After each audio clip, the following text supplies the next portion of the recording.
We will begin in 1 minute. Welcome, everybody.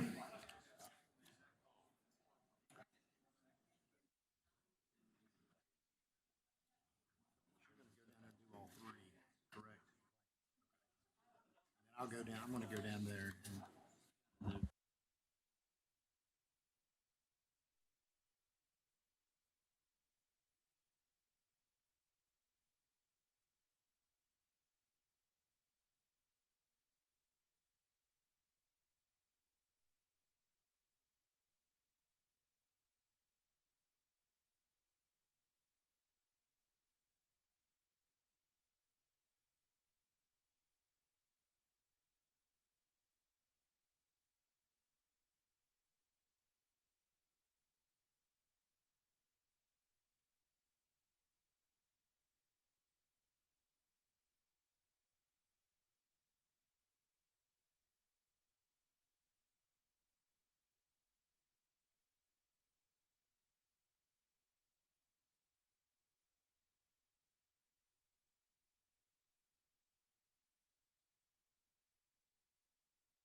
Welcome, everyone. We'll come to order. Start off with the Pledge of Allegiance and a moment of silent prayer. Please stand. I pledge allegiance to the flag of the United States of America and to the republic for which it stands, one nation, under God, indivisible, with liberty and justice for all.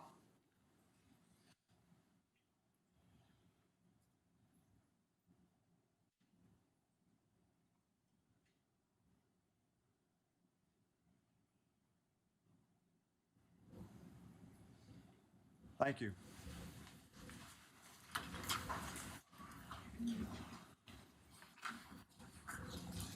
Okay, need a motion from council to approve the minutes from July 22nd, July 31st, August 12th, and August 14th, 2025. So moved, Mayor.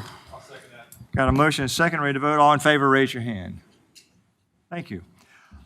Tonight, we're actually having 4 presentations, even though only 2 are showing up on my schedule. But first of all, a presentation proclamation recognizing September 17th through 23rd is Constitution Week.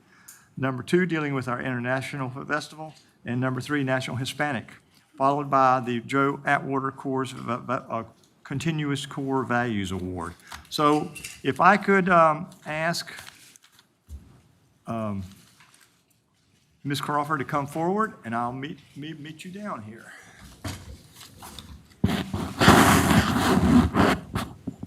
Quiet.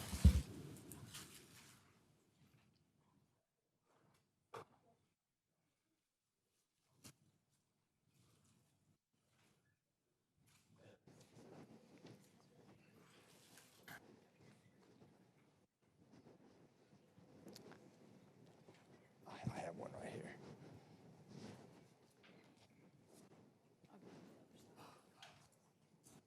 Okay. Eyeballs. Not that one.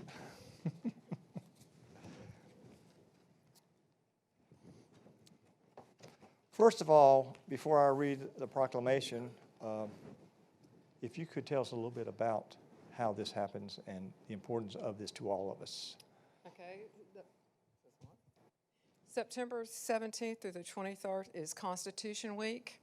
In 1955, the National Society Daughters of American Revolution petitioned Congress to make September 17th an observance for the foundation of the American form of government, and was signed into law by President Dwight D. Eisenhower on August 2nd, 1956.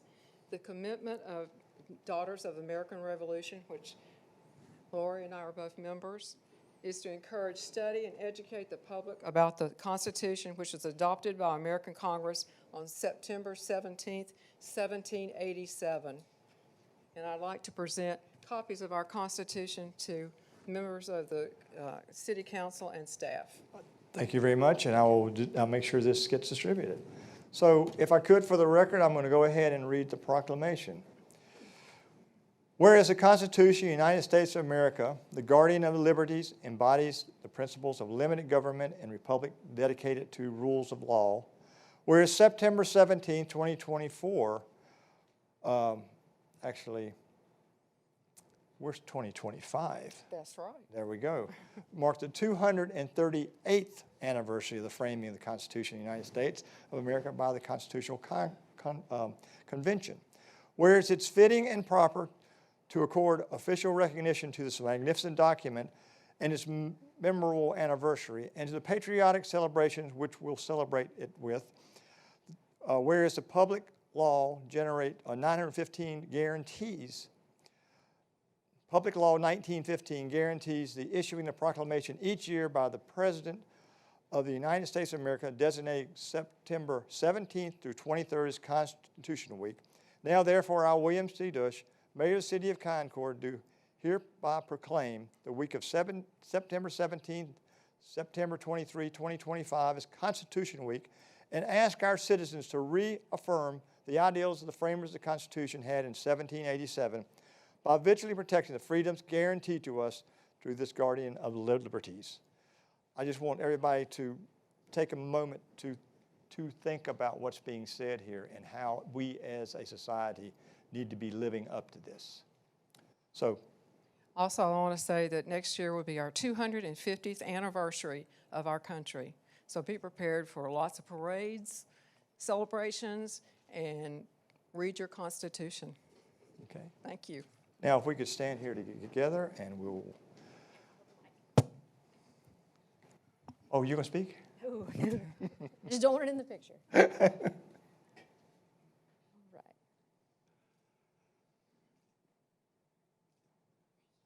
Thank you very much, and I'll present this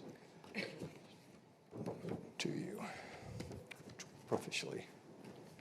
Thank you very much. Good job, good job.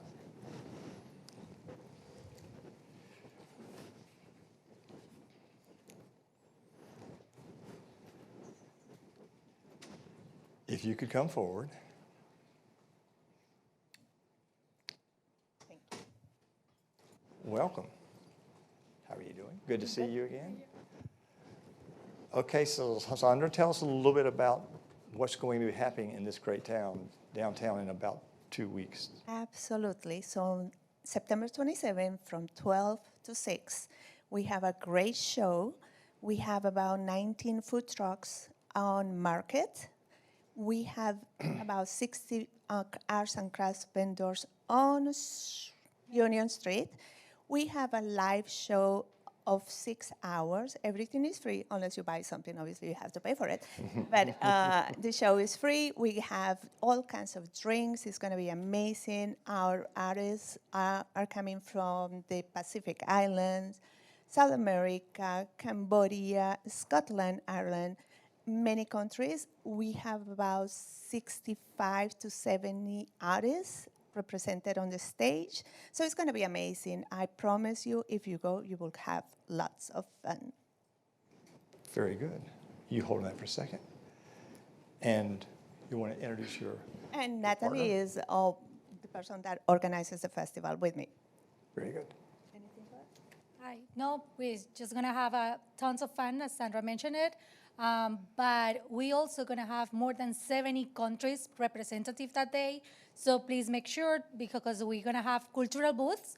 So you are having the opportunity to learn about their cultures, their heritage, and all that, and also kind of like showcase their costumes and their traditions as well. So just come prepared to have tons of fun and also to eat a lot. So we will be expecting you on the 27th. And last year, I believe we had close to between 7,000 and 8,000 show up. Yep, that's Yes. exactly So what this we is- have every year. So it's amazing. So if you haven't, who has been in the international festival? The rest of you, I'll better see you there.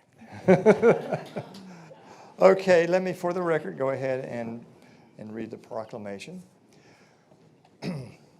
Whereas Concord has a thriving international community that has greatly contributed to all facets of American culture, whereas community members from different origins and backgrounds enrich our communities by sharing their vibrant culture and heritages, whereas the Concord International Festival is an event created to celebrate multiculturalism and diversity and to promote understanding among different races, ethnicities, music, art, food, community bonding and sharing among all cultures.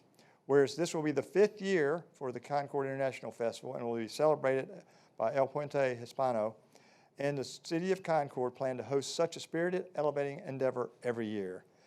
Now, therefore, I, William C. Dush, on behalf of the Concord City Council, do hereby proclaim Saturday, September 27th, 2025 as Concord International Festival Day. Yes, yes. Congratulations. Let me present this to you. Thank you very much, and we will be there. Okay, you have another. So they're also here. I have 17 of these to read, so everybody make sure you're here. This is National Hispanic Heritage Month.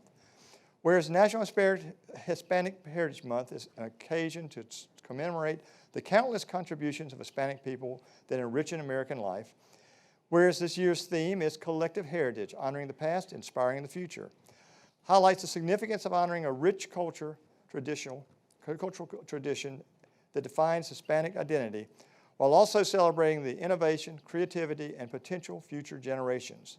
Whereas this month recognizes and highlights the significant strides of Hispanics in the economy, political, and social growth of the United States. Whereas the National Hispanic Heritage Month is a call to every citizen to reflect on the contributions of Hispanic people which are woven into our American history. Now, therefore, I, William C. Dush, Mayor, City of Concord, along with City Council of Concord, do hereby offer the proclamation in honor of September 15th through October 15th as being recognized as National Hispanic Heritage Month. Thank you. And we'll be seeing you soon. Okay?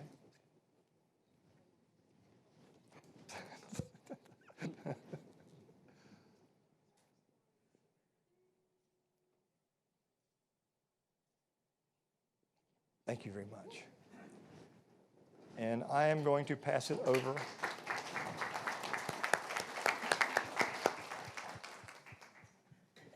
And I'm going to pass this over to Lloyd Payne for our next presentation. Lloyd? Good job. Thank you, Mr. Mayor, members of council. It's indeed my honor to stand before you this evening to award this prestigious recognition to one of our teammates. This year's Joe Atwater Award recipient exemplifies his care for others, his teamwork, and building trust with everyone he comes into contact with. Just like Joe Atwater, he has shown a commitment to serving others in the community and has an abiding dedication to the city's core values.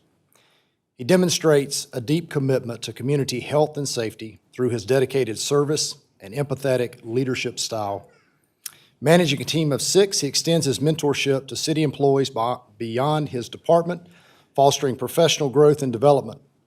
He is committed to the personal, professional, and spiritual development of peers, while emphasizing strong customer service and precision.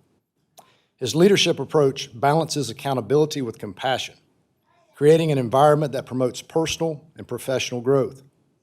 Known for exceptional customer service, his solid waste team excels in compliance education and has received numerous high-five recognitions, both internal and external to the city. He earned a bachelor's degree from Livingstone College and later achieved a master's degree in public administration from Regent University in 2020. Since joining the City of Concord in 2017, he has sought to improve the city's cleanliness and obtained the Solid Waste Association of North America certification in 2023 for solid waste services management. An accomplished leader, he advanced from compliance inspector to administration manager, became a certified Solid Waste Association of North America Municipal Solid Waste Collections Manager in 2023. That's a mouthful. An active member of the Refuge Church, he leads efforts in racial reconciliation and formerly coached at the Boys and Girls Club. Appointed as a guardian ad litem in 2024, he dedicates himself to advocating for foster children and mentoring them with care. This year's winner will have his name added to the Joe Atwater Award plaque in the City Hall lobby, an engraved crystal award, recognition in the City Circular magazine, a $500 gift card, and an extra day of administrative paid leave. Please join me and congratulate Mr. Troy Savage, this year's Joe Atwater Award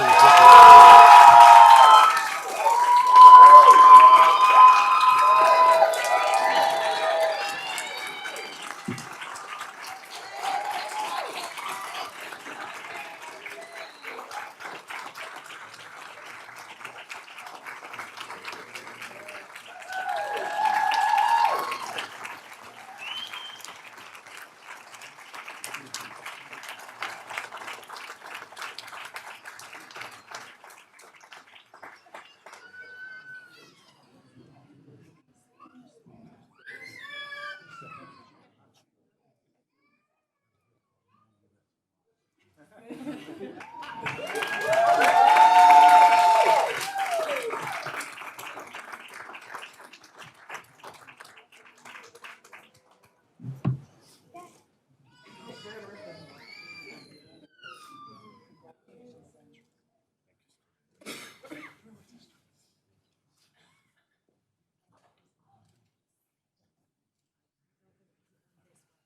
Which way? Oh, turn around? Okay.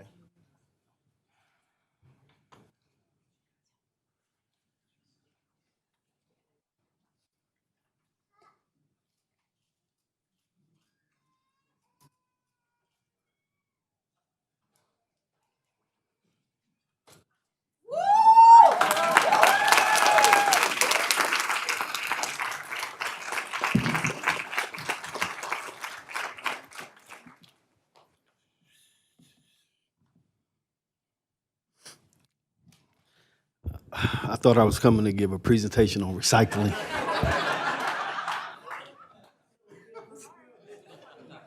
Wow. Wow. To the members of the council, Mayor Douche, Ms. Koczynski, Mr. Payne, thank you all.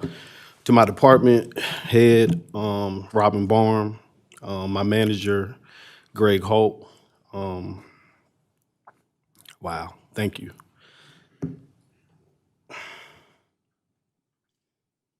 Well, you didn't give me time to prepare anything, so.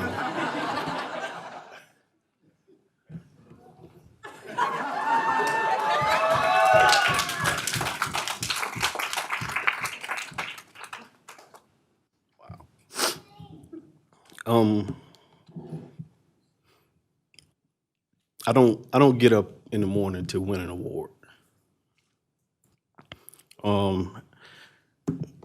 I guess it's kind of ironic today being the 24th anniversary of 9/11. And even as I thought about that today and reflecting on that, and I think we all can, probably know where we were at on that day. Again, I don't get up to win awards, so those men and women who lost their lives on that day, they just got up to serve.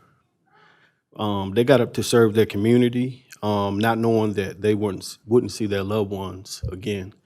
And that's why I get up every morning. I just get up to serve the community. My wife and I have been here in Concord for 10 years, and this community has given to me.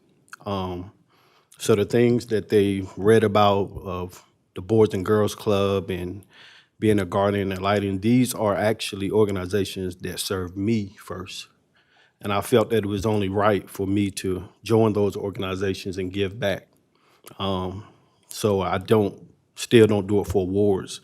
When it comes to serving, when I think about serving, I think about the community that I was raised in. I was raised in rural Virginia, come from very humble beginnings. And the community that I was raised in, I didn't understand that they were serving me. And they served me, and when I became old enough to understand what was happening, that community served me and made me the man that I am today.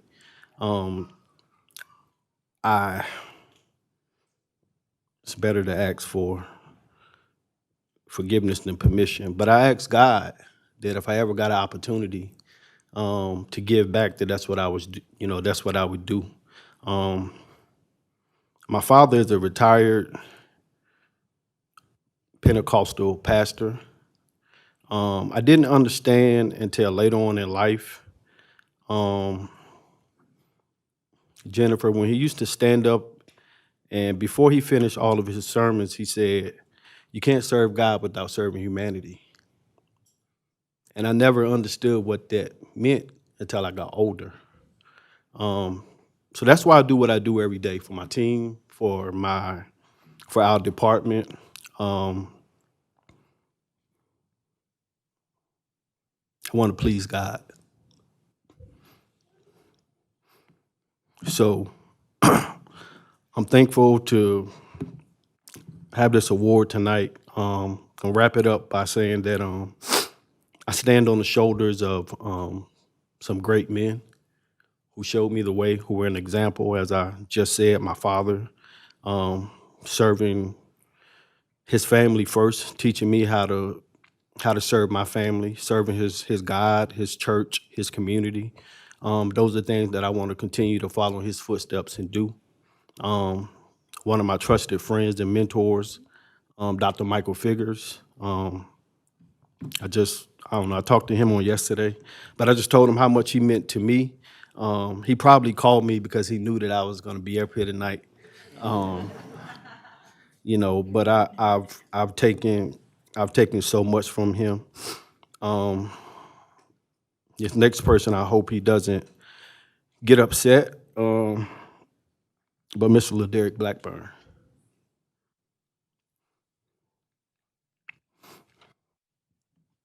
About 14 years ago, he believed in me when I was at my lowest moment.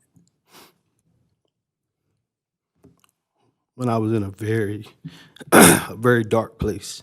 And he just took me under his wing, just treated me like a little brother. And he used to always ask me a question. He said, "Troy, how's your way working for you?"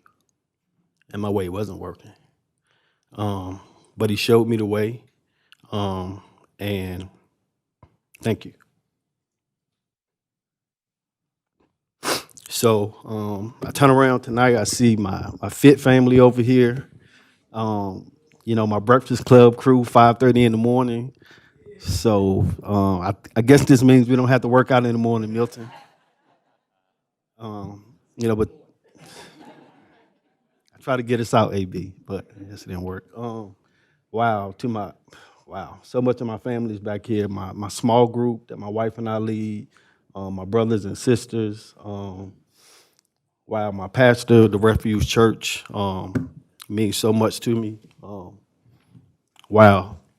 Another man who instilled wisdom in me is my father-in-law. And to my beautiful children here behind me, Tyra, Taya, Davion, Journey, my grandchildren, Nevaeh, Zion, Dawan, Adrian. But I want to say last, why I get up every day is to serve my family, and my number one supporter, my best friend, is my wife. Without her, I do not know where I would be. She believed in me. She continues to push me. Even today, I was telling her, I said, Robin still has not given me this PowerPoint presentation. I said, and I'm already nervous talking before people, and I can stand before city council. And she just sent it to me at 11 o'clock. She's like, "Oh, you're gonna do good."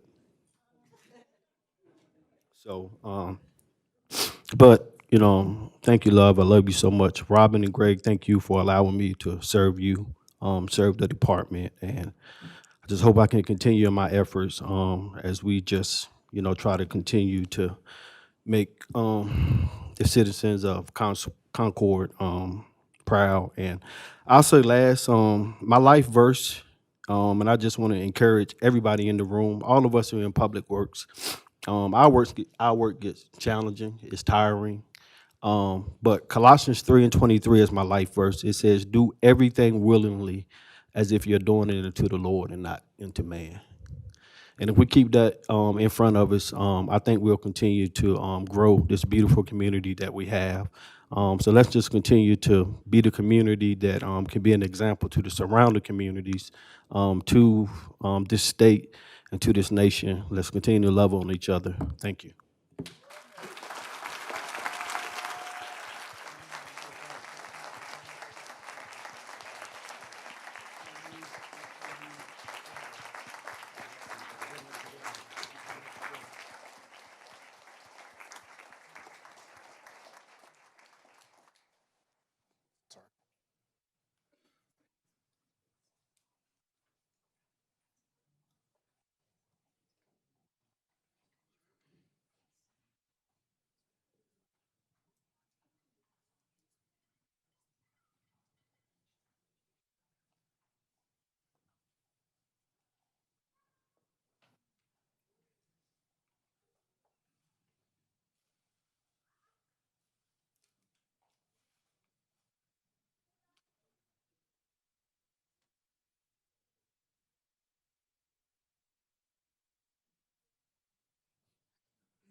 We have some Concord 101 members here. Could you all stand up if you're in Concord 101? We are so pleased to have you here. I usually ask for one thing from each person, and it's not going to change tonight. Give us your name and tell us one thing that you're really learning or really impressed about, or whatever. Good evening. For those of you who don't know me, I'm Woody Hathaway. This is actually my second go-around of Concord 101. I did it 10 years ago, and a whole lot of things have changed. And what I have learned is how much the city council loves their jobs. That absolutely amazes me. You guys are doing a fine job, and please keep doing it. Hi, I'm Betsy Cunningham, and I think the thing that I've enjoyed the most is just learning about the history of Concord. Hey, this guy actually spoke a little bit about that, so just learning about kind of where we come from and the stories about where our name came from and all of that, that's been a lot of fun for me, so I've enjoyed that.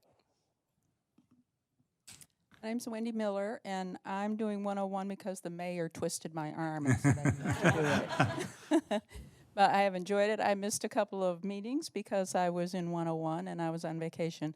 But I've been coming to these meetings for a long time, and I really enjoy it. And I am, as I have said the first night I was ever here, that you guys are really, really wonderful. I'm very impressed with the way you handle yourselves, and thank you for what you do for the city. Thank you. Yeah, we were all saying, where's Wendy?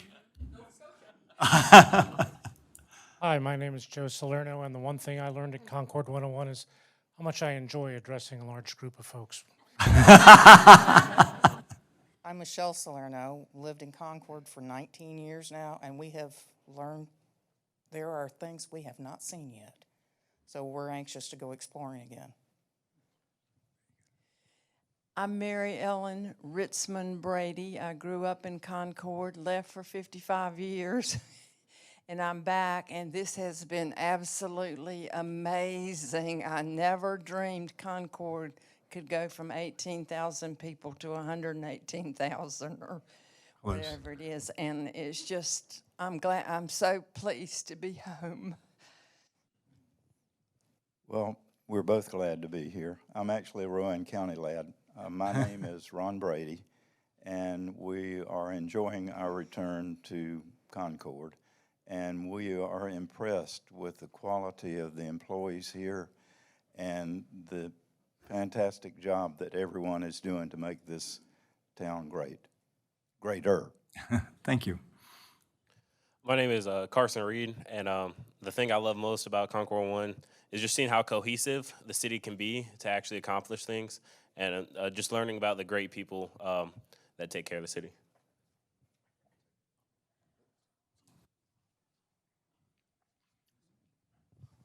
Hi, my name's Rob DeBlock. We've been resident of Concord for about 27 years.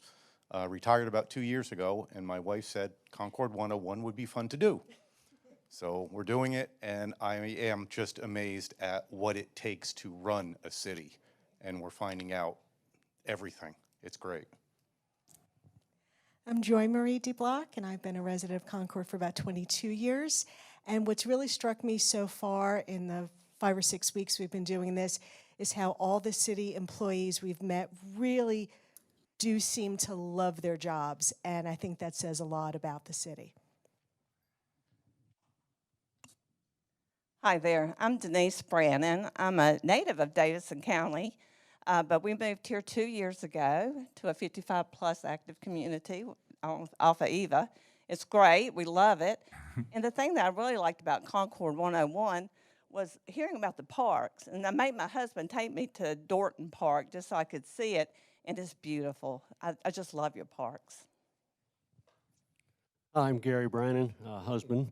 Moved into Concord. We've been here for about 2 years now, so really enjoying it. And one thing I like about Concord 101 is how much there really is to offer that I had no idea. So I've really learned a lot. I'm Barbara Patterson. My husband and I were both born and raised in Concord, and I've been here come January, it'll be 86 years, and I've enjoyed every minute of it. And I love Concord, but I've learned so much new stuff that I didn't even know in this class. I said, wow, I don't know where I've been that I didn't learn that stuff, but it's been a good class.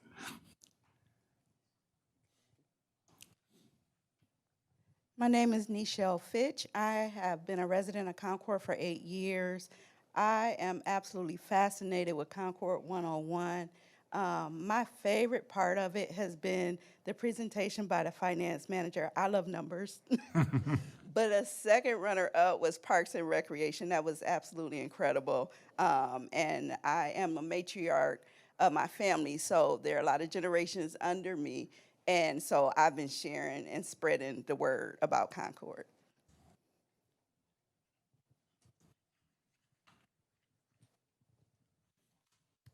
Oh, good evening. My name's Bill Gardner. My wife works for the City of Concord Police Department, and my youngest son is also an officer with the City of Concord. Unashamed, I'd like to put in a plug for both individuals, the chief and the city manager. You're very well run departments, very impressive job. That's not to butter anyone up, but it's been Good job. It's learning about different departments and a wonderful group of individuals that are involved with each. My name's Kason Gardner. I'm a Concord native and running for city council now. Concord 101 has given me a great look at the background of what's going on, stuff you don't see every day. And so it's been a great experience so far. Very good. We want to give a round of applause to all our Concord 101s.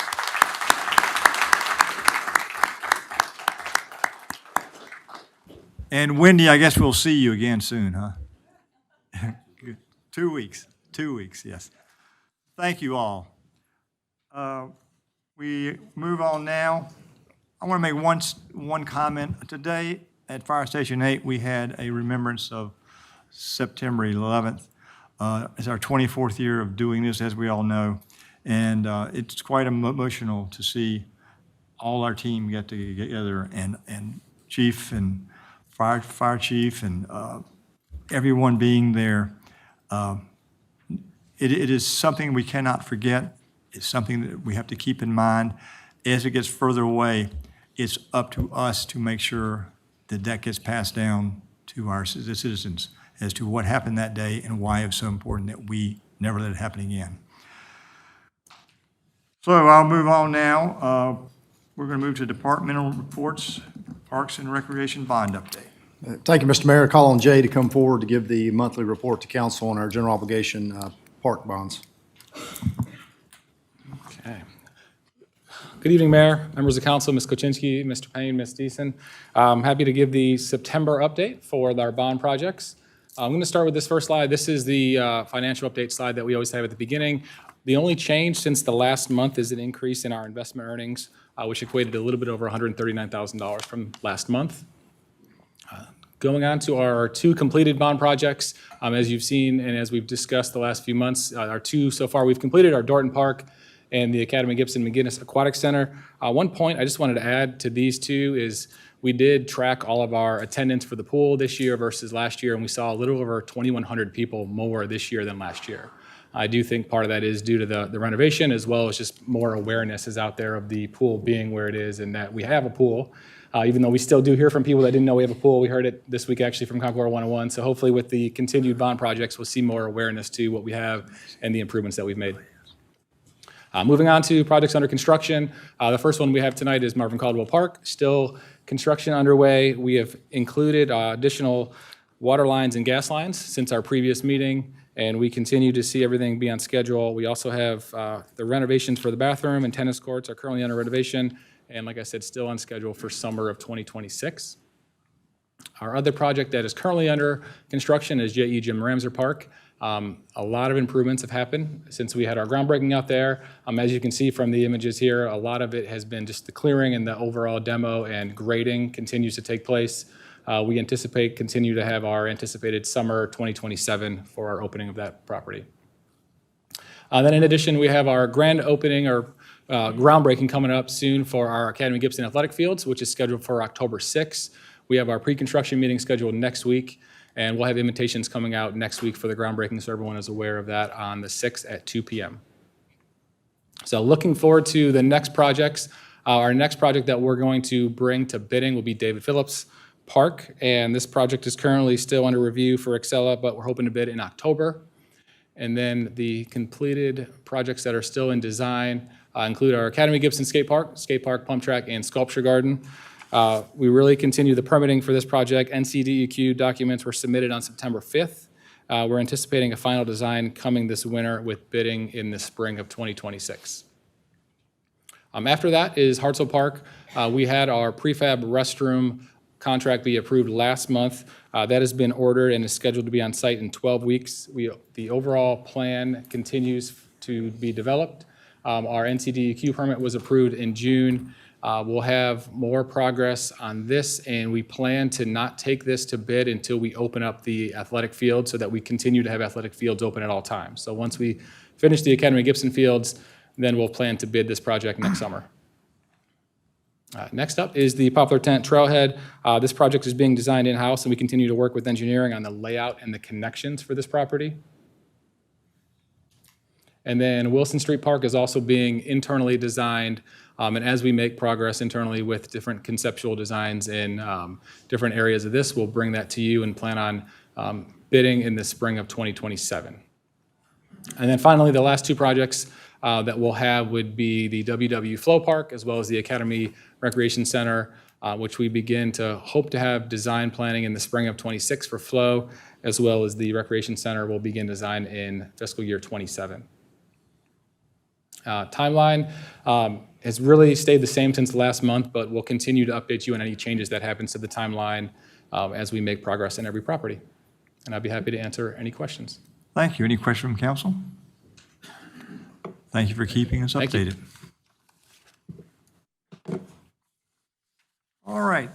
Next, we're going to have persons requesting to be heard. Let me go ahead and read our statement. This portion of our meeting is our time to recognize persons requesting to be heard and provide an opportunity for anyone wishing to address the City Council to do so. Each person will receive 3 minutes to address the council. This is time for listening for council. The subject will be noted, and if required action or request, the city manager will note of such and provide steps for any required response or after action. Please leave your contact information with the city clerk to facilitate communication. I have the list of people signed up, and also at the end, I'll ask if anybody else would like to come and speak. With that said, we're going to start off with David Miller. Please come forward. Thank you, Mayor and Council. My name is David Miller, and I'm the managing partner of Rayleigh Miller Properties. We are the developer of the Tucker's Walk planned urban development at the southwest corner of Harris Road and Poplar Tent Road, which includes medical office space, a 91-unit townhome subdivision, and a small retail component. We are requesting this month a sewer allocation on the final 5 lots of our townhome subdivision in order to complete the residential component. This project commenced in 2019, and completion of the townhomes has been delayed due to the lack of sewer capacity for the final 5 lots of our 91-lot subdivision. That capacity now exists, and granting the small capacity of approximately 1,100 gallons per day requested will allow us to finally finish the townhome portion and deliver all the remaining amenities to the neighborhood, the homeowners association, and the adjacent property owners. These items would include the final layer of asphalt pavement on the public streets, conversion of the stormwater detention pond to its final design from the current use as an erosion control facility, fences, common areas, a dog park, and landscape buffers. To date, in Tucker's Walk planned urban development, we have invested in excess of $35 million for the homes, the infrastructure, the commercial space, and we will be able to finish this project with your approval of the final 5 lots of sewer allocation. Additionally, we also own 16 acres of land on the northwest corner of Poplar Tent and Harris Road. We purchased that land in 2018, and we voluntarily annexed its property at that time into the city of Concord and rezoned the property for a shopping center development at the same time. However, after the acquisition, annexation, and rezoning, the expected sewer capacity became unavailable. We have multiple prospects for the anchor tenants of the shopping center, but we cannot get the leases approved without the ability to start construction and deliver the utility capacity necessary to operate the shopping center. Our estimated requirement for sewer capacity at this project is approximately 22,800 gallons per day. This amount is well within the existing available capacity of approximately 143,000 gallons per day in the non-residential bucket. So our project, when complete, would include a grocery store, retail space, and restaurants at a proposed development cost of $30 million. We respectfully request your approval of these 2 sewer allocation requests, as both projects represent developments which provide valuable services and amenities to the community and all of the nearby neighborhoods. And thank you for your time. If you have any questions, I'd be glad to answer them. All right. Thank you, David. Wow. What timing. Perfect timing. What timing. Thank you. Thank you. Sean Poole.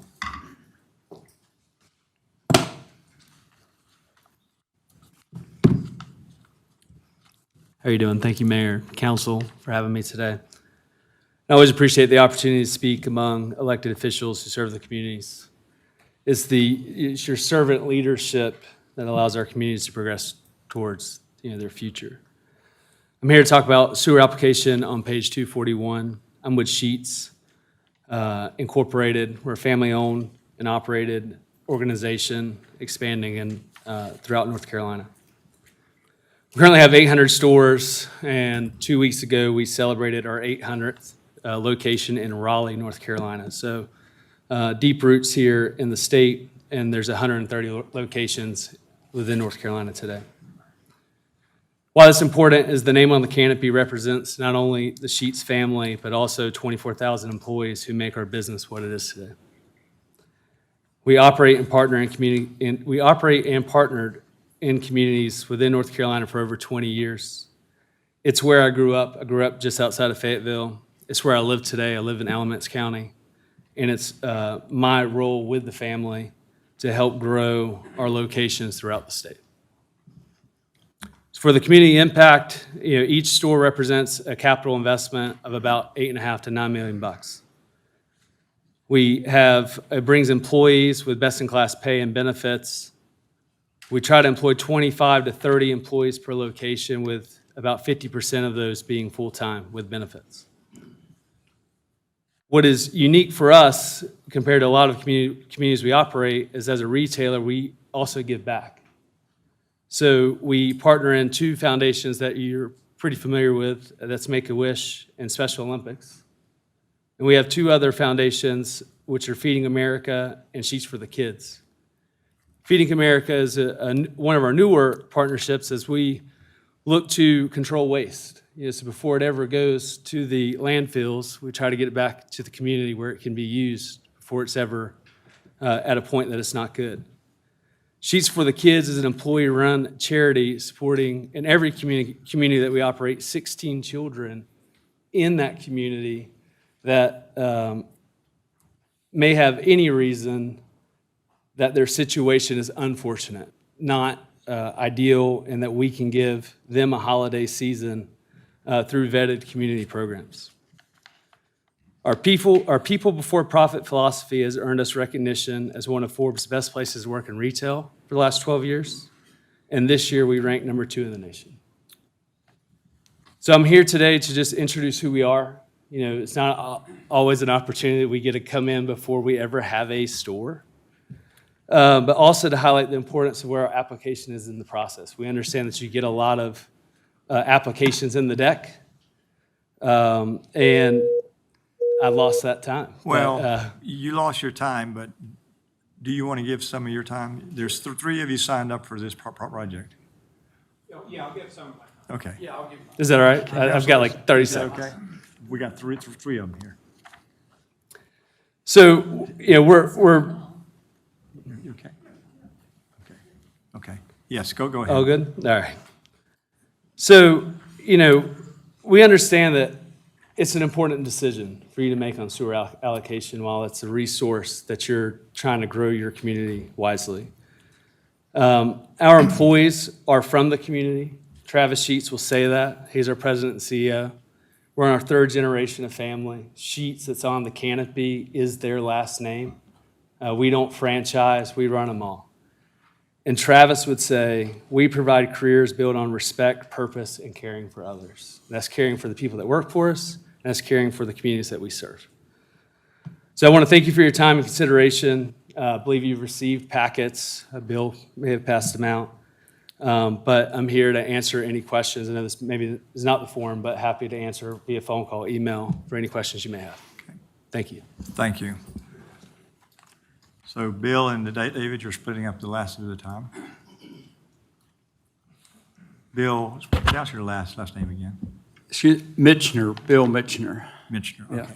Thank you. Good evening. Thank you for letting us speak tonight. I just want to make sure you understood that we're committed to this project. We had DRC today and had a pretty good session with the city on that.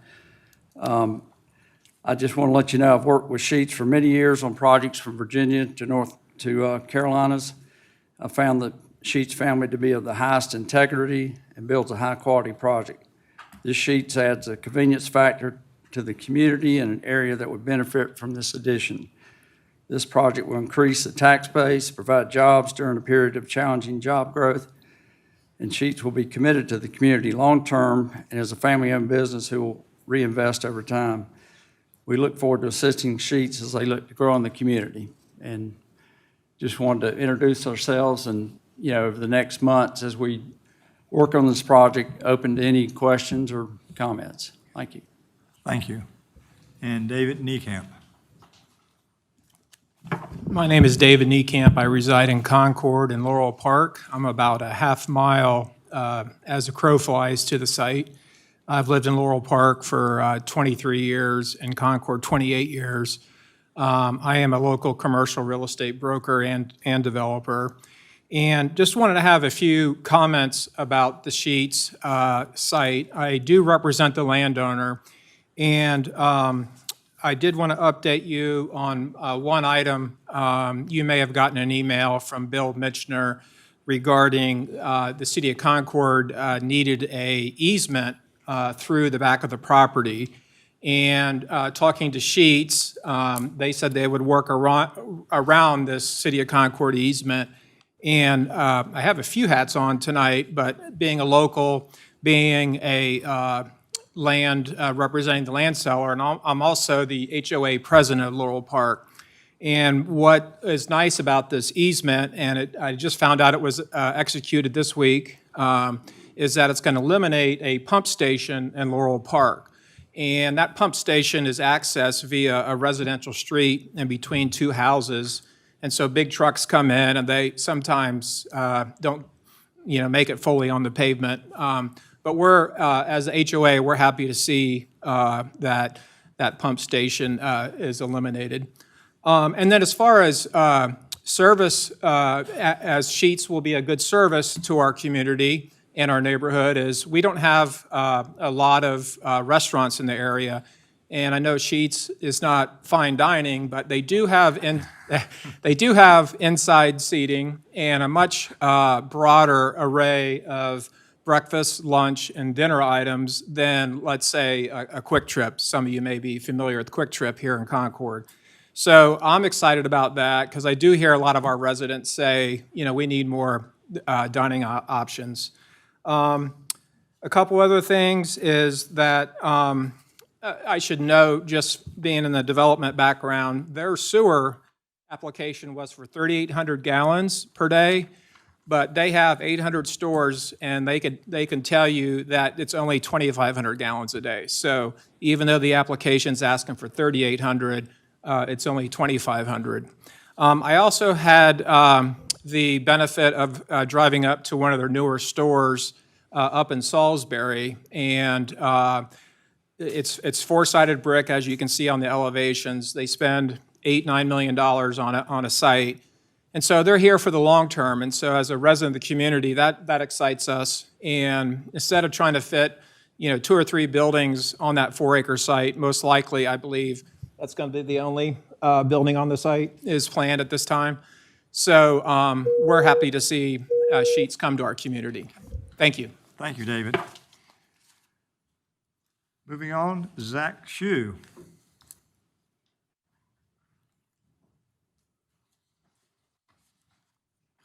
Welcome. Thank you. Go ahead. Good evening, Mayor and members of the council. Thank you for the opportunity to speak tonight. My name is Zach Shue, and I live at 157 Union Street South, directly next to the site where a 12-unit townhome project is being proposed. Both sides of my family, the Shues and the Dortons, have been a part of this community for generations.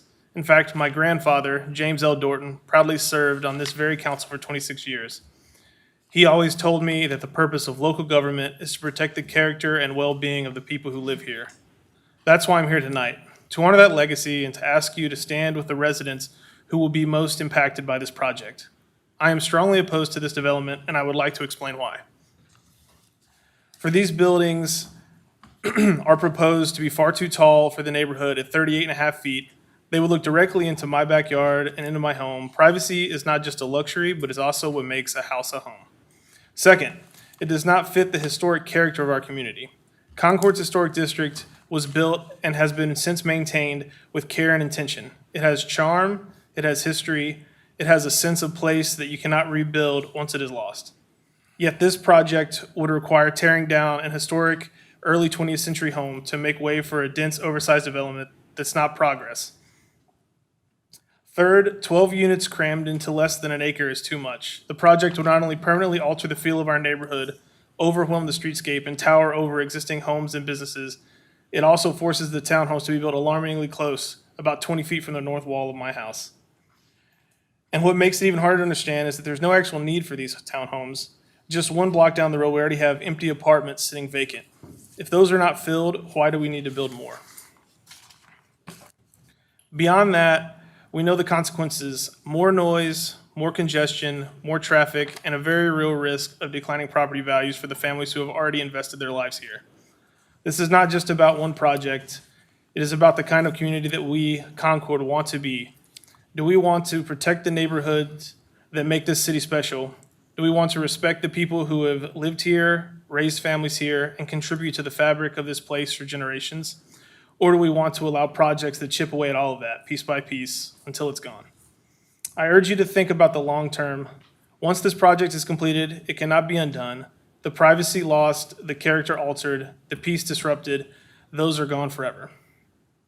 Mayor and council members, I'm asking you to protect our historic community, protect the history, the charm, and the quality of life that generations before us, including my grandfather and so many others, worked hard to preserve.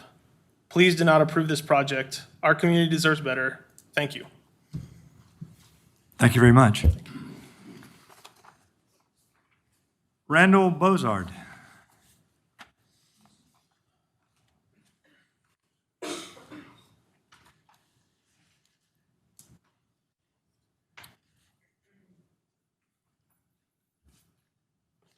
Thank you, Mayor and Council. My name is Randall Bizard. I'm here to introduce myself and ask for your support with sewer allocation on the 23rd. By trade, I'm a real estate developer and investor. I own the property at 1025 Vine Haven, which is a 8,000 square foot medical office building. And I purchased the lot, which is a 1 acre parcel behind the building at 1045 Vine Haven to build another 8,000 square foot medical building. For reference, the properties are located in an office medical park. I do have some prospective tenants that I'm currently talking with, but not able to sign any leases at the moment. We put everything on hold until we were able to figure out the sewer allocation. One group is autistic, or a group that works with autistic children. Also, I'm working with the city electrical division to grant them a 15-foot easement on my property out front because they're installing a new substation on Vine Haven.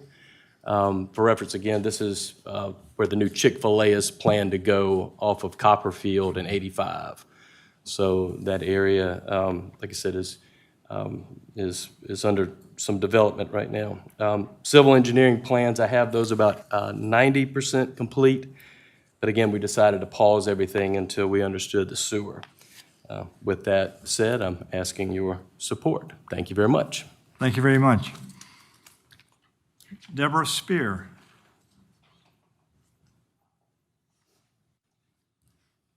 Welcome. Hi, thank you, Mayor and City Council.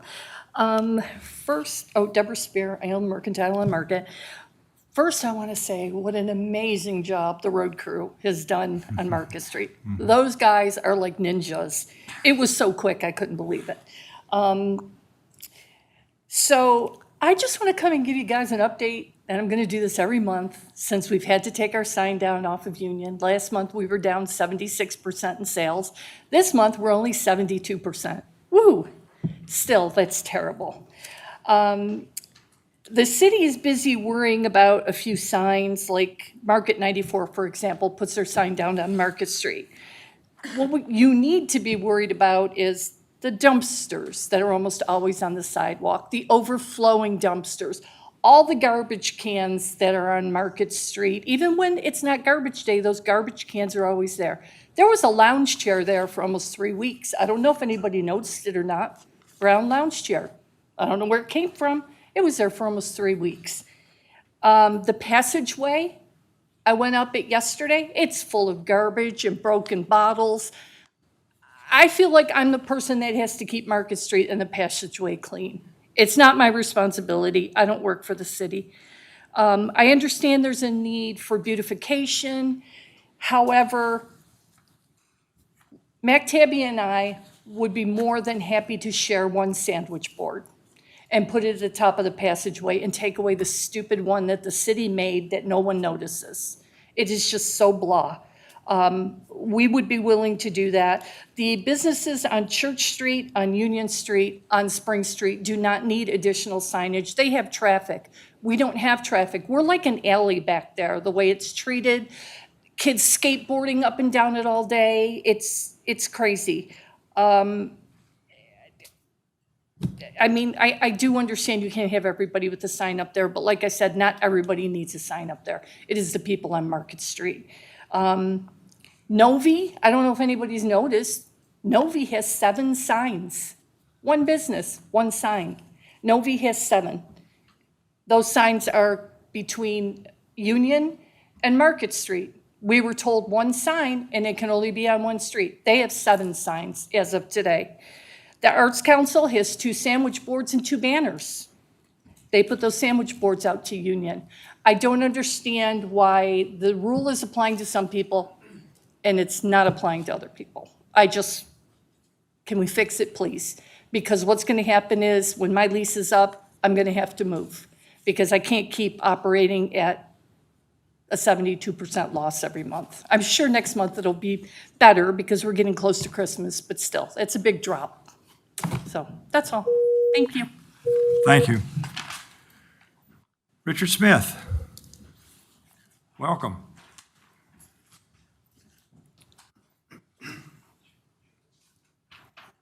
Good evening, Mayor, City Council. My name is Richard Smith. I live at 142 Union Street South and own the vacant lot at 146. That's right beside Ford Street, St. James Lutheran Church. I'm here to speak about those townhouses also. Supposedly on lot 153, which is currently it was a house converted to a law office. That lot will have supposedly 7 of these townhomes on them with common walls. And the lot, which will be beside Zach's house, is 155, and it will actually have 5 units, which will peer down into his house and his backyard. So virtually it's an invasion of his privacy. One of my big concerns is that part of that property was actually filled when they built the jail. They went back there and dumped behind it. And so the contours of that land, the top contour is 690 and the bottom contour is 650. And the way the perspective is drawn up, it shows that part of those townhomes will actually go into that first topographic, and it's going to have to be compacted, and it'll probably have to have, because of the size of everything, they'll probably have to do core drillings, which creates vibrations, and we don't need those in the area. Another thing is that that property is actually in the historic district, and in approximately 1986 to maybe 90, South Union Street was downzoned for no greater than a triplex. And like I say, those 2 properties are actually in the historic district. And another thing is, my understanding is that if you're in the historic district, unless your building is condemned, you're not allowed to tear it down. You're supposed to rebuild it. But that's up to the Historic Commission. That's not up to me. One of the other things I'd like to mention is that I think that when you grant, if you do grant these projects, you need to actually have a performance bond posted by the developer or the contractor or the builder itself, by both of them actually, to prevent, if a neighboring house is damaged, that they accept the responsibility for it. Otherwise, if a person's house is damaged, the only way they're going to get recourse is to go to court. And I know my time's up, but I had $10,000 of damage done to my house on a recent project that was done here in Concord by Sealand. Thank you, Richard. Hugh Morrison?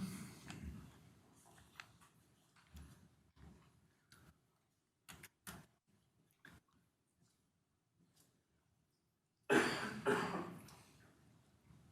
Mayor, City Council, thank you. Good evening. For listening to me tonight. I'm not, I told John when I talked to him, I said, I'm not coming here to give you a song and dance. I'm just going to smile at you and beg a little bit. You see how yellow this is? I bought this land on, it's on Branchview now. It was before Branchview was built.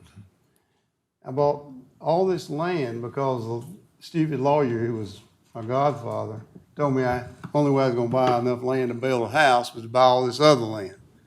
So I've had it for a long time, and I was so young that I thought I could build nice houses, like the neighborhood that I grew up in off of Hillcrest and all in there on the, just keep it going. And I went to Frank Niblock. I said, Frank, let's do this together. He said, I wouldn't do it for anything. I said, why not? He said, nobody will buy houses on that side of town. And so 40 years later, I finally sold the last lot.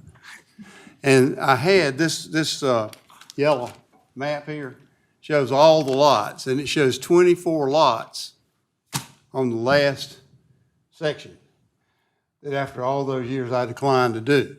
I just was worn out. So 3 years ago, a guy came to me and he gave me a deal. He said, I'll do it. And so I thought he was, just do it. Just kind of that way. So back in November or something, I came to a meeting. I realized he wanted the zoning for 80 multifamily townhomes. And my good friend Lou Fennell and a bunch of other people stood up and said, we can't have this. And I said, well, I don't disagree with you. So we terminated the contract. And we had good reason to terminate the contract, and I'm not going to get into that. I think Valerie's heard all about it, and probably y'all have read the letter. So all we're asking now is for 22 lots, back to the original plan from the 80s. But I promise you, we'll build nice houses, and I think that's what I wanted in 1985. That's what I want today, because it's close to where I live. And I just feel like that'll be nice for the city and nice for me and nice for all of us. So I'm smiling at you. I'm begging. Have a good day. Thank you, Hugh. William Eisenhower.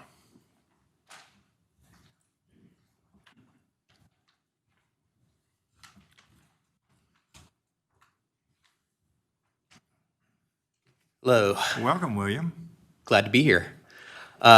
My name's William Eisenhower. I'm an attorney at Johnston, Allison & Ward in Charlotte. I'm here tonight on behalf of the Morrison family and Hermitage Associates, and also as a 4-decade resident of Concord. I know you guys have a lot of tough decisions on the sewer.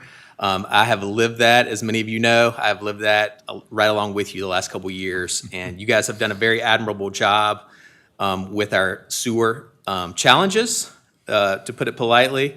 I've watched as you guys have exercised a great deal of discipline and consistency in applying the policy you guys put together.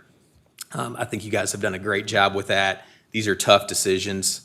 I also understand Concord's desire to have a mix of housing types, everything from single-family houses to townhomes to multifamily, as well as a diversity of price points. You want to provide for working families to executives and everything in between.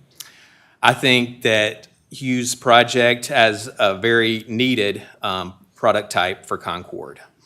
They're not looking to maximize the number of units out there. 22 is a very reasonable number, we think. We're not going to overburden the infrastructure. We're not going to come forward to you guys and ask for a really large sewer allocation. We know how limited that is right now for single-family residential. And importantly, we know Branchview Drive is highly congested area. I go down it a lot. And our product type and the smaller size with the larger lots, we will not necessitate as much traffic along that stretch. So overall, I think this is a great project, and I hope you guys will support it. Thank you for your time. Thank you, William. Anyone else like to speak tonight? To have their 3 minutes? There being no one else, we'll go ahead and move on to our next part, public hearings. So, number 1, conduct a public hearing, consider adopting an ordinance annexing 37.98 acres. Is there a motion to open the public hearing? So moved, Mayor. Motion second, all in favor, raise your hand. Thank you very much. Okay, looking here, I have no one signed up for or against it. Anyone speak in regards to this item? There is no one to speak. Wait, we have one person?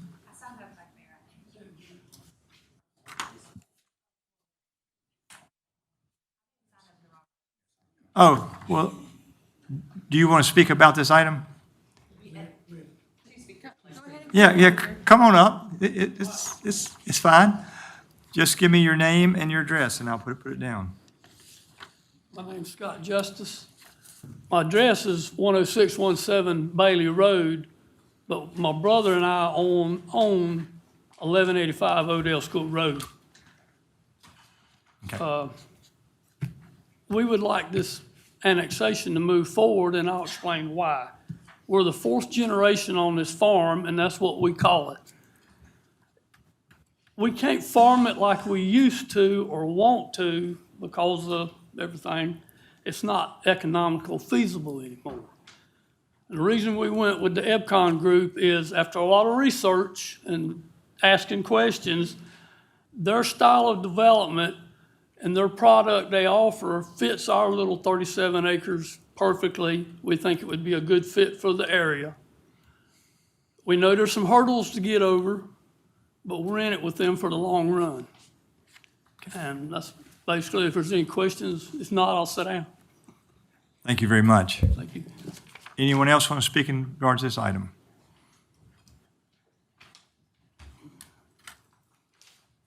Mr. Mayor, Council. My name is Ken Cardos. I'm the regional president for Epcon here in Charlotte. Address is 11,020 David Taylor Drive, Charlotte, North Carolina. I'm here tonight to lend support to the Justice family's annexation request. As Scott just mentioned, he had approached Epcon Communities about 1.5 years ago after receiving one of our mailers. Mr. Justice explained that since his property had been surrounded by new housing developments, that he could no longer use the property for its intended use as raising cattle, as the adjacent developers kept damaging his fence and the cows kept getting out. He also noted that he could no longer use the property even for recreational hunting purposes because the new homes in the developments were too close for it to be safe to discharge a rifle. With that said, the Justice family feels that their property has been greatly diminished in value as a cattle farm, and their only alternative is to annex the property into the town and sell the property to a builder like Epcon in order to recoup their losses. Since then, Epcon has put the property under contract. While we realize other obstacles may arise as we go through the rezoning process, as Mr. Justice said, Epcon is here for the long haul. As far as Epcon, we are a luxury home builder that is strictly focused on the 55-plus active adult market. We build luxury ranch-style homes with low-maintenance materials on smaller home sites with the front and rear yards fully maintained by the HOAs. Per recent demographics, the 55-plus population within a 1-mile radius of the site comprises of approximately 40% of the housing market. So there is an exceedingly high demand for our product. As far as Epcon's benefits, the average Epcon household has 1.6 people living in it versus a typical single-family development that has 3.7 occupants. This means that our active adult communities have approximately half the traffic impact as a typical single-family development. It also means we have half the impact on available sewer capacity as your typical single-family development, which is a big deal to most jurisdictions in the Charlotte market. Because of our demographics, we have virtually no impact on the public school systems as well. Lastly, with a sales price range of $600,000 to $900,000+, we provide a high tax revenue base with minimal impact to community services. Thank you. Thank you very much. Anyone else wish to speak on this item? I see no one. Oh, I did want to mention that me and my please brother are come fourth forward. generation on- Please come forward.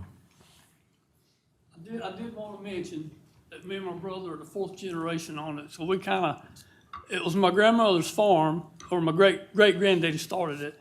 I grew up thinking everybody's grandma had a farm, so what is, all the farms around their land, we used to help fish in the ponds, hunt it, but we are the fourth generation on that farm, so, thank you. Thank you very much. With that said, is there a motion to close the public hearing? Second. Motion second, ready to vote. All in favor, raise your hand. Thank you. Back to council for recommendation. Mayor, I'll make a recommendation before I do, if I may. Mr. Justice, I believe in property rights. I'm a big believer in that. And I have to say, I think if this, for me personally, if this land was already in the city, it would be an easier decision. I also am familiar with the Epcon product, and I agree with you, it's an excellent product. I've been in many of your homes before. For me personally, the situation we're in from a sewer capacity, as you guys saw tonight, that was a tenth of the individuals, and a lot of those, most of those are actually already in the city, and a lot of those won't get sewer allocation. So it's just difficult for me to bring something else into the city that it just feels a little unfair for someone that's already in the city. So I just want you to know that, that's kind of where I'm coming from. It's not the product, it's not your land, any of that, but I just wanted to share that with you. So I'm happy to make a motion, but it sound like you're going to say something. I don't want to. No, go ahead and make the motion. You make a motion on the floor? Yeah, I'll make the motion to deny the annexation that's on the floor. And I'll second, but I do have a comment, Mayor, before we go to a vote. So we have a motion and second discussion. So go ahead. So back to the justices, Mr. Justice. And it's not just sewer. Odell School Road is over capacity. I'm not positive that you could put 84 homes on that and get through a traffic impact analysis. You may, but also I'm on the Transportation Advisory Committee. Odell School was not even on the list to be scored to go into our traffic improvement plan. And Kannapolis and I made an agreement to combine both ends of NC3 that opened up a slot just to let it get scored. So there's probably no improvements on Odell. And the last thing, I have a neighbor that has a farm on Poplar Tent, next door neighbor, that we've denied annexation twice. Little frosty with my neighbor. Have to make tough decisions at times. And it's just almost impossible to bring new people into the city when we can't support the people that have been in this city for decades, in the city limits, not, and I understand. I grew up on a farm. I understand where you are, sir. Any more comments, discussion?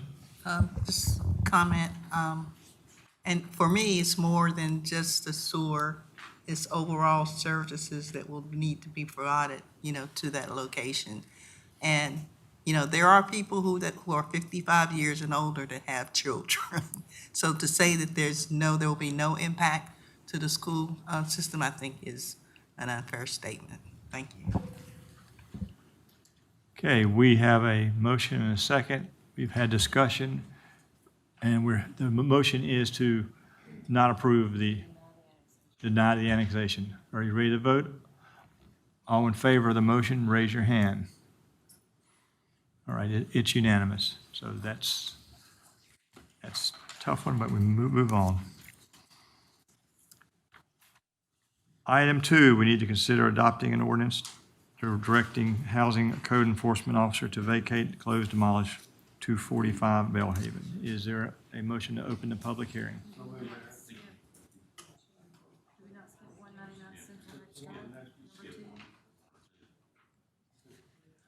Okay, I'm sorry. I got to the wrong place. Conduct a public hearing, consider adopting ordinance annexing 2.5 second acres at Central Heights. That's the one to open the public hearing. Motion is second. All in favor, raise your hand. Thank you very much. I have no one signed up in regards to this item. Is there anyone who would like to speak in regard to the 199 Central Heights annexation? There being no one here, I ask council to close the public hearing. Motion to close. A motion is second, ready to vote. All in favor, raise your hand. Thank you very much. And I'd like to make this motion. I think the previous applicants have left because this is a little bit different. I'm going to make this motion to approve this annexation. But in this case, this is a family that came to us in December and asked for water and sewer outside the city limits. They're surrounded by our city limits. And our motion was that they could have water and sewer if they voluntarily annex their 2.57 acres in. Both houses on either side are being served. I would make the motion that we approve this as presented.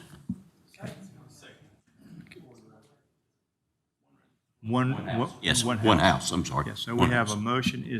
There's a second, John? Discussion? All right, with that said, back to council for vote on approving the annexation. I mean, the vote's there, so are we ready to vote? All in favor, raise your hand. Thank you very much. So is there anything else we need for that one, Valerie? That's all right. Now we go to number 3, conduct a public hearing, Z1525. Consider adopting ordinance amending official zoning map for 1 acre. Is there a motion to open a public hearing? Got a motion and a second, ready to vote. All in favor, raise your hand. Thank you very much. I have no one signed up for or against this. Anyone speak in regards to this item? Yes, please, come forward.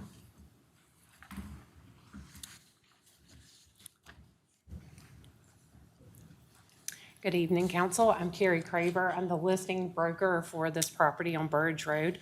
The church, Epworth United Methodist, would like to rezone the property back to RM1, single family. There's currently a ranch home with a full basement. They do have this property under contract with the buyer's intent to do a full renovation on it. So that's, the church just wants to put it back in RM1 so that it can be single family. There are single family down the road beyond it and also across the street. Thank you. Thank you very much. Anyone else to speak in regards to this item? Ask a question, Mayor. Oh, Ms. Graver, Ms. Craver, there's a I question. need to ask a question, please. I'm sorry. Sorry about that. Our agenda item says the applicant proposes the rezoning to continue its use as a single-family residence. I'm not sure how it was a single family if it was in OI. Was there a family in that? There was previously, and I'm not sure why the trustees of the church, it's been several years, chose to move it out of RM1. The church has used it every now and again, and they did have a family in there previously, but chose to put it on the market with it in the opposite zoning, and they would like for it to be back into RM1. The house is still set up. Yeah. It was probably, my understanding is that it was purchased for the purpose of doing some sort of expansion with the church. And however long that process has taken, at some point in time, people were living there, and it was not zoned properly for people living there, but it wasn't the kind of thing that we're going to go kick people out of their house over. All right, thank you. All right, so. Can we get the slide up, please, with the? Yeah, with the choices. So the first step, oh, it still is. Oh, yeah. Sorry. Motion to close the public hearing? All, got a motion and second. All in favor, raise your hand. Now, please, go ahead. So we have 3 steps on this one because there's also a land use plan amendment that's associated with this. So if you are leaning towards supporting the approval of the change, you go with the statement of consistency that was adopted by planning and zoning. This is verbatim the statement of consistency that they adopted. If you are not in favor of changing the zoning, you would go with the one that says supporting denial. Logical. And it's a little bit different in verbiage. We can talk about that further. All right, Council. Mayor, I move that we adopt a statement of consistency that supports planning and zoning. We got a motion and a second. Any further discussion? No discussion, ready to vote, all in favor, raise your hand. Thank you very much. Okay, very good. And then the next step is to adopt or deny the rezoning amendment, Pay me to speak English. Well. Is there a motion? Move that we approve. Got a motion and a second. Ready to vote, all in favor, raise your hand. Very And- good. And then the final step of this one is to approve or deny the land use plan amendment. All right, Mayor, move to approve the land use plan. thank you. Got a motion and a second, ready to vote, all in favor, raise your hand. All right, that is it for public hearings tonight. Thank you very much, Valerie, for helping us out there. Moving on to presentations of petition and requests. Number one, consider adopting a resolution authorizing transfer of private sale 361 Fox Street. We did talk about this on Tuesday. This is, again, a transfer of property into WeBuild for the purpose of affordable housing, and we ask you to consider adopting that a resolution. Thank you. Is there a recommendation from council? Motion to approve, Mayor. Second. We got a motion and a second. Ready to vote, all in favor, raise your hand. Item number two, consider adopting an ordinance directing housing code enforcement officer to vacate, close, demolish, remove 245 Bellhaven. Thank you, Mr. Mayor. So Ryan did go over this item with council on Tuesday evening at the work session. So the request is before you, as the owners of the property have not complied with the order. So we would like to vacate, close, demolish, and remove the property moving forward. So we'd need your permission to do that. Thank you. Is there a motion from council? So moved, Mayor. Got a motion second, ready to vote, all in favor, raise your hand. Thank you. Number three, consider recognizing Fultonton Place Homeowners Association. Thank you, Mr. Mayor. Rashawn presented this on Tuesday to council. This is a request for Fullerton Place HOA to become part of a recognized neighborhood program. Thank you. Is there a motion? So moved, Mayor. Motion is second, ready to vote, all in favor, raise your hand. And that brings us up to 60 active homeowner associations. Number four, consider authorizing city manager to execute Amendment 1 of the commercial service terminal apron expansion. Thank you, Mr. Mayor. This is a amendment to the contract to design a new stormwater detention basin as presented by Dirk on Tuesday evening. This would allow Talbot, Bright, and Ellington to move forward with that design. You can see in your agenda item, the cost is not to exceed $76,314.24. Thank you. Is there a motion from council? So moved, Mayor. Second. Got a motion second, ready to vote, all in favor, raise your hand. Thank you. Number five, consider authorizing city manager to negotiate and execute a contract with Rommel, Klepper, and Carl. Thank you, Mr. Mayor. So Philip did present this item on Tuesday at the work session, answered some questions from council. I think there was one item regarding a proposed development that council wanted some information on, and so Philip will go ahead and present that information to council this evening. Thank you, Philip. Thank you, Mayor, members of council, Mr. Payne, Ms. Kolczynski, Ms. Deason. So as I presented Tuesday night, this is the rendering I showed you of the design concept from RK&K that we're proposing to move into the more detailed design phase 2. So the next slide shows what our staff did to overlay that from the sewer packet that you all are receiving, have received. The red dotted line there is the parcel line that overlaps the current version of the design. Certainly when we get into this new version, the next phase will get more detailed. We'll get into where's the turn lane going and so forth. We will likely have to go ahead and set up where that turning movement will need to be on the quadrant road, if you will. But this is just simply overlaying that there with our project. Happy to answer any questions. So we don't know, I'm sorry. Yep. We don't know where the curb cuts for this development will be to access it, I mean, or do we? We don't, because this is, again, just a concept that we've seen in the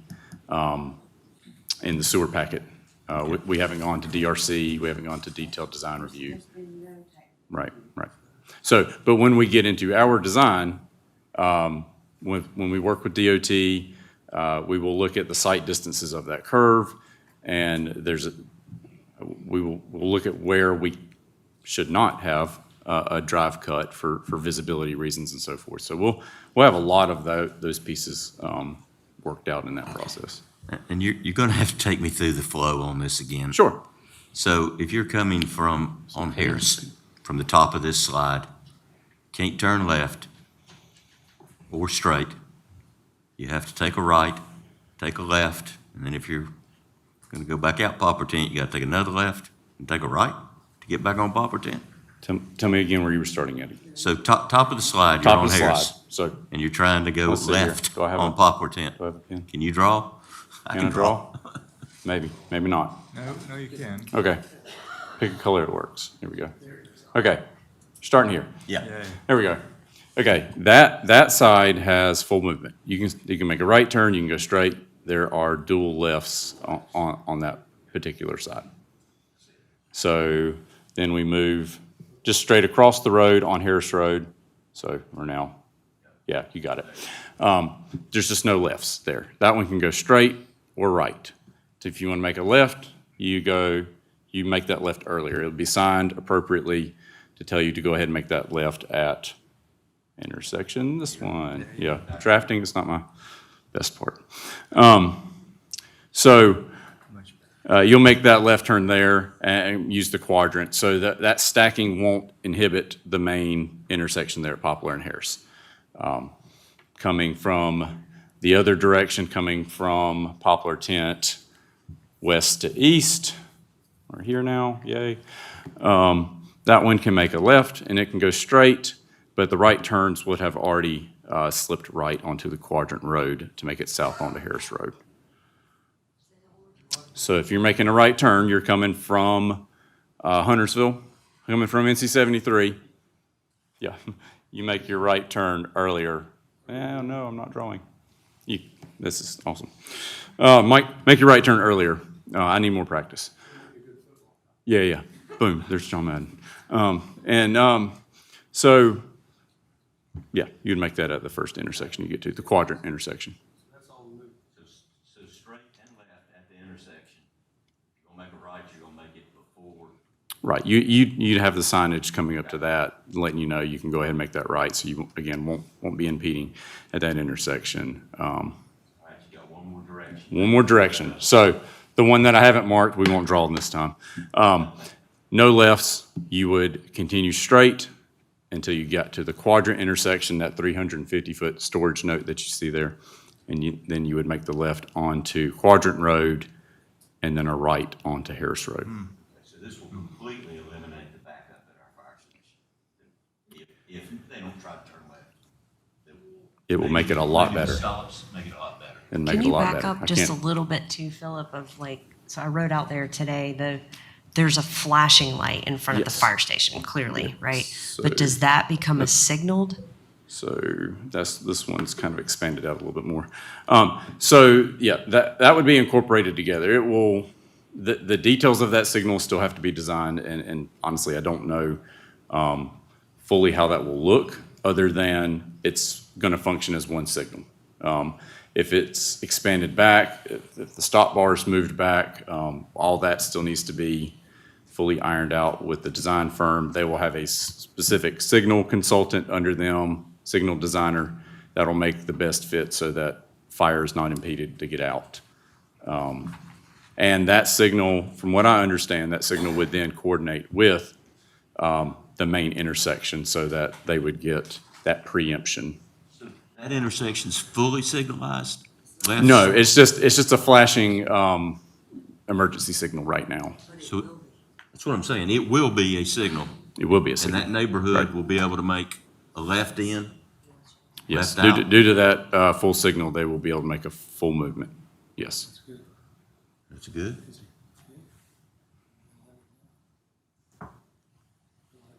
With the previous design, they had to make a right and do a loop.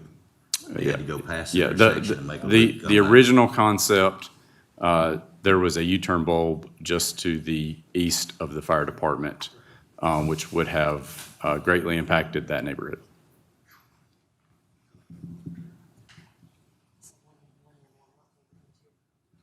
I'm gonna trust you, Philip. I just don't think this is better than what we had. for 10 years was the design. I'm gonna trust you, though.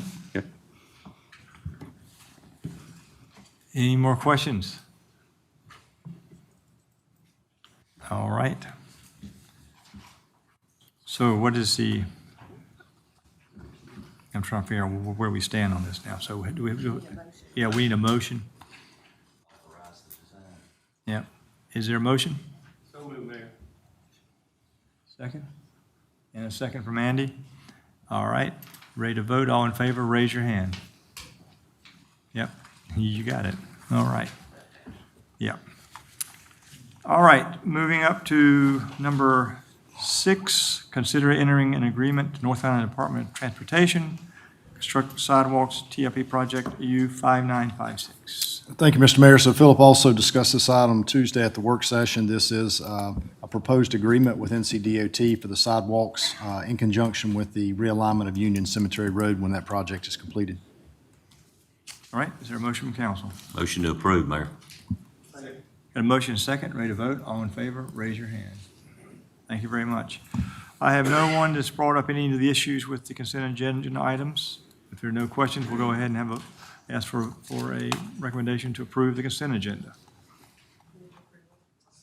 Got a motion second, ready to vote? All in favor, raise your hand. Thank you very much.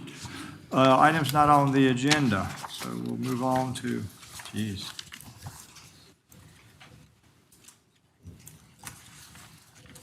All right. TAC, no update? No report. MTC Metro Transit? No report. Concord Kannapolis Transit Commission? I believe Andy covered everything on Tuesday during the update. I believe he did. Central Liner Regional Council? No report. No report. Water Sewer Authority of Cabarrus County? We're just continuing to work on the next steps. We'll talk about it in the work session. I do want to, with William sitting here, I just want to say how grateful we are as a board to have William as our board attorney. And there's a lot of navigation that we're doing. One of the things that we're working on right now is that final interlocal, and we'll be seeing that here in the next month or so. So just, that's it. Thank you. Very, very, very true. We Build Concord. Welcome, Dr. Graham. Good evening, Mayor. Good evening, Council, Mr. Payne, Ms. Koczynski, Ms. Dean. Just quickly, before I go into some updates, I just want to assure the Council of one thing, and that is, as your sister organization, we look out for the interest of the city when it comes to affordable housing partnerships with for-profit developers. So anytime that someone comes and says that they are partnering with us on a development, you only need to ask one question. Did Patrick Graham sign a contract with you? And if the answer is no, that means we don't have a deal. I don't know him. So I just want to make sure that's clear, because I get a lot of people now who will call a staff member or someone else and loosely talk about something, and then all of a sudden they're in front of you saying they have some deal with us. I don't even know who they are. Yeah. So I just want to make sure that you know that we always look out, because the reason that we put that type of contract policy in place was to ensure that when you are allowing anyone to use resources that others may need, that affordability, if someone says it's going to be there, if we are involved, it will definitely be there, because we'll make sure it's an ironclad contract. So I wanted to put that out there. I would echo those comments. Yes. Anything you do, anything we do, anything you do when I'm gone, if it's got an affordable component to it, if your sister organization does not agree with it, you probably don't have an affordable component.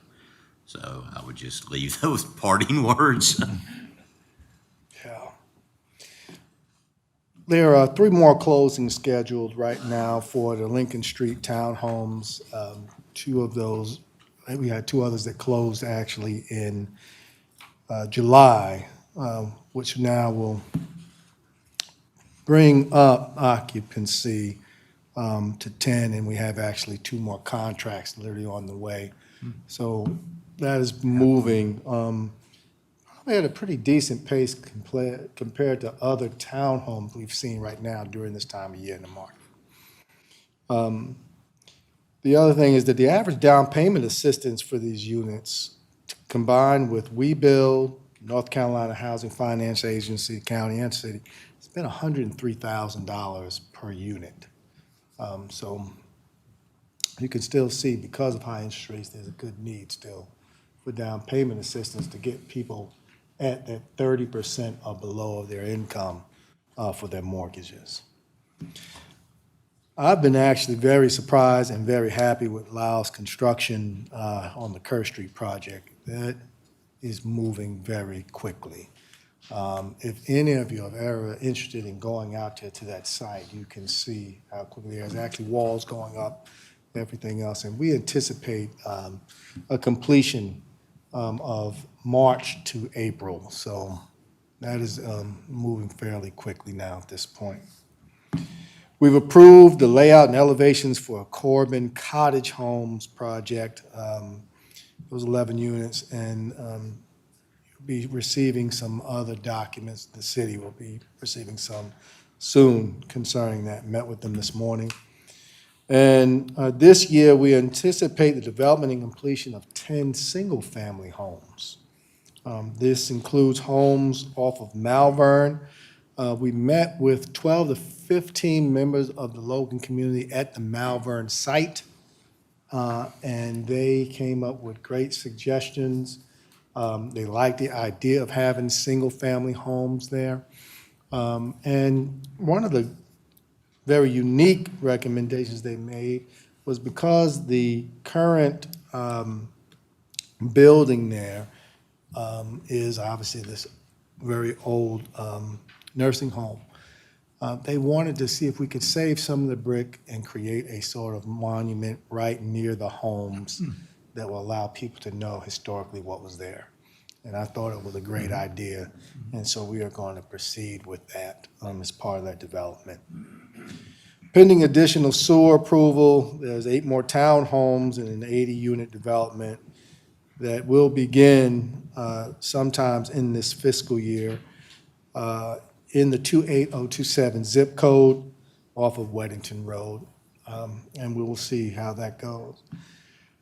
I want to actually congratulate the city and congratulate the city employee, Cherie Allen, who was featured in PBS's Carolina Impact recently, actually this past Tuesday, and I'm going to tell you, she should be in Home and Garden. She has really laid that place out. It was beautiful, and it was so nice to see and be a part of that as her dream continues there. And on related to that, her property as well as another property, Wasack and Crowder's Construction are volunteering to actually build new sheds that match their homes there. And they're also going to restain their decks and replant grass and do a tutelage for them on grass and yard maintenance. So I thought that was pretty cool and very nice of them to do for us. And of course, we hope to see everyone on October 9th at WeBuild Concord's annual breakfast meeting. And this year it will be held at 601 Milestone Venue. And we will have some other announcements that we would like to make to the public. Some of you will actually participate on committees here and others. So I would definitely like to see you all there. And I'll part with this because I do this every year, and I didn't get a chance to do it with anyone. Last year was with a soccer team. The year before that was with a group with my wife. And that is to mention 2 names I mention every September 11th, and I've done this since 2002. And that's Abe Zamanowitz, and Ed Bayer. And the reason I always mention them on this day, and I realize I didn't get to do that, so I'm going to do it with you, is Abe was this Orthodox Jew there in New York. He worked in one of the towers. And along with him was Ed, this Christian. And Ed was quadriplegic. And they were on the 27th floor. And unfortunately, Ed couldn't make it down. And his nurse was there, and so Abe told the nurse to go on down with one firefighter who was still there. And what Abe did was decide that he would not leave Ed alone. And so he stayed there with him. And obviously, they didn't make it. Now, what I hoped happened was that there was a third person in that room with him. If you ever read your Bible, I'm praying that God was there. With all we have going on right now in this country, I want to remind you, because you're some of them, that there are still good people in the world. Still people trying to make a difference, still trying to sacrifice. And I think about these two every 9/11, because Abe could have left them there, but he decided that his reward in heaven was greater than what was here. And there was only one way we do that, is that's to help our fellow human beings. So you continue to do that with housing and other things, but on today, with all that's going on, everything I've seen in the news, and I've tried to cut it and tune it out, I've got to remember Ed and Abe today, and I hope we all do. Thanks. Thank you. There's no Public Art Commission, no update today. Anyone have anything else to say? Andy, go ahead. To the mayor and to the council and staff and to those who may be watching, I have been so distressed over the last 24 hours about the tenor of our country's political language and actions that seems to be trying to drive us apart. I think that I and this council and this staff have a responsibility to try to lower the temperature in our actions, in our words. I think this council, with the support, the leadership of our mayor, with Lloyd, with the staff, among ourselves, we have worked hard to make sure that our work is nonpartisan. The issues we deal with are not Republican or Democrat or independent, but to serve this whole city. And I just need to be on alert for myself, and I hope we all will, that everything we do and say is done in a civil way, in a way that we listen to one another, that we work with one another. John and I had a conversation at Red Bull. We probably don't agree on a lot of things, but we can sit and we can talk, and we can come out at a place that everybody can live with. And it's fascinating to me when I'm in this community and people say, we've been watching the city council on TV. What a good way of doing government. We have seen in other political bodies where it doesn't go as smoothly. But I just want to say thank you to this council, to you, to Lloyd. The staff reflect that themselves, that we are here to serve the whole community. And our language and our actions need to say that, to make sure that we are always doing what is best for everybody and not get caught up in this craziness that's facing our community, our state, and our nation. Anyway, so just a point of personal privilege. Thank you, Andy. All right. Anyone else? Well, we have a motion to go into closed session. Move that we go in pursuant to NC General Statute 143, 318, 11A, 3 and 6 in order to consult with an attorney to protect attorney-client privilege and to consider the qualification, competence, performance, character, fitness, and conditions of appointment an individual public employee. Is there a motion? Second? All in favor, raise your hands. Thank you, everyone. We will be back to say goodbye to our police officers as we finish our closed session.